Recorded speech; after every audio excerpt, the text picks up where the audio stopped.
In 1992, he founded the Personal Leadership Association with Johnny Johnson. After the 9/11 attacks, he co-founded Patriotism in Action with retired Colonel Stretch Dunn, now led by retired Colonel Bob and Nancy Barfield. In 2008, Life Leaders combined Dyson Leadership Institute and Personal Leadership Association. David seeks to serve more colleges, corporations, churches, community groups, and couples who wish to help their people plan and lead in life with appropriate actions which lead to quality results. So if you will, would you please welcome him with a nice big round of applause?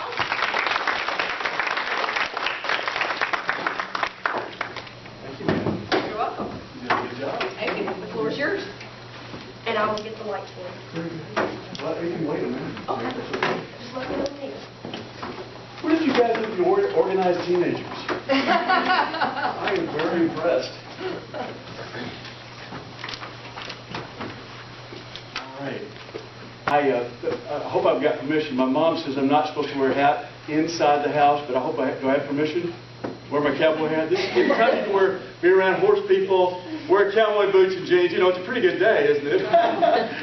Thank you all for being here and giving me a chance to talk to you tonight. Here's what's going to happen. I'm going to share a few thoughts with you. Then I'm going to share some slides that I made for you today. It's going to include, guess what? Some horse slides. And I'm going to introduce a few ideas to you that relate to something that you might not have learned in school, because I did not. And it's about the founding of America's Veterans Day and its connection to Alabama. And I'd like to leave with you a thought that when you go home tonight, you'll understand better what patriotism in action really means. So those are the main things we're going to do. I'd like to talk to you just for a couple of minutes. Come on in. Or you need to come in? Oh, you're trying. Some people are trying to get in. You're the bouncer. You're keeping everybody. I love your pledge. I called a friend of mine who helped get me back into horses. I was not quite as lucky as you, but my grandparents gave me a horse when I was about 10 years old, and I learned to ride. Mainly, I learned how to get bucked off and get back on, but that's mainly.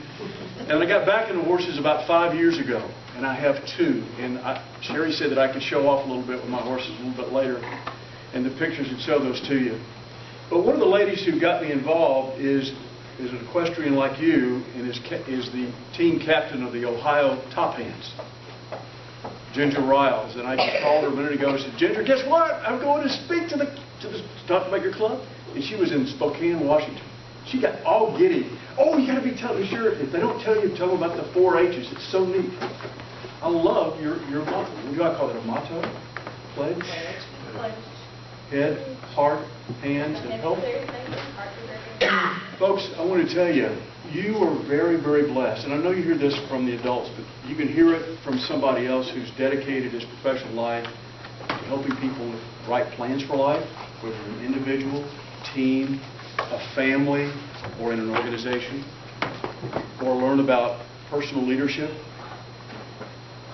A lot of the people I coach don't learn when they're young what you're learning now about all the adults telling you about responsibility. Well, you're going to be a step ahead because of what you're doing now when you get to be 20 and 25 and 30 and 40. Isn't that right, folks? You promise you will. The other thing I'd like to leave you with is that this idea of deciding what's important to you, what your passions are about, is very, very important, because I expect that some of you have extra chores and responsibilities at home so that you have the chance to be in 4-H and maybe to have a horse or to be able to ride horses. Isn't that right? Isn't that right? Well, because you love horses, you're doing things in order to do that. And later on, you're going to have horses plus maybe family and work and other things. So focusing on what you really care about and then setting goals for being the best you can at those, learning and doing, is something that's going to be with you the rest of your lives. Well, I'm going to tell you why I'm here. Because I don't think there's anything more important than helping young people grow up to be great citizens, life leaders, patriots in action. I have a long story in about just a few seconds. Sometimes burdens can become blessings. Neither one of my parents had a chance to go to college, and I got to go. But after 1 year, I ran out of money. I didn't have a car. So I had to do something a little different. And the short story is, I was one of those guys who sold Bibles door to door, 500 miles away from home. That summer, I saw some people with great potential not do well. And I saw some ordinary people do extraordinary things because they would not quit. And they finally got good at what they were doing. Plus, I read and studied about some things that it takes to be your best. So subsequently, the seeds of my calling were planted out of a hardship. So now, I want every one of you to have a written plan for life and to learn some basics about leading your life, regardless whether it's horsemanship or school or whatever profession you choose. Most of your moms and dads in here are saying to themselves, I wish somebody had done that with me. Isn't that right? I'm going to introduce you a little bit in this idea about patriotism in action to a man named Raymond Weeks. He's a man from Alabama who actually exhibited the leadership to get America's, not Alabama's, America's Veterans Day started. So I've adopted a second goal. Not only do I want you to have written plans for life, I want every one of your schools to help future generations of students to have it done by the time they graduate. So that's my goal by the time in my lifetime. The second one is, since I was writing a book called Patriotism in Action, I discovered by accident that Veterans Day was started 5 miles from where I went to high school. Do you think maybe that's something we ought to learn in school? Alabama and national history, what do you think? So, that little program that I gave to you, please take it to one of your teachers and use it.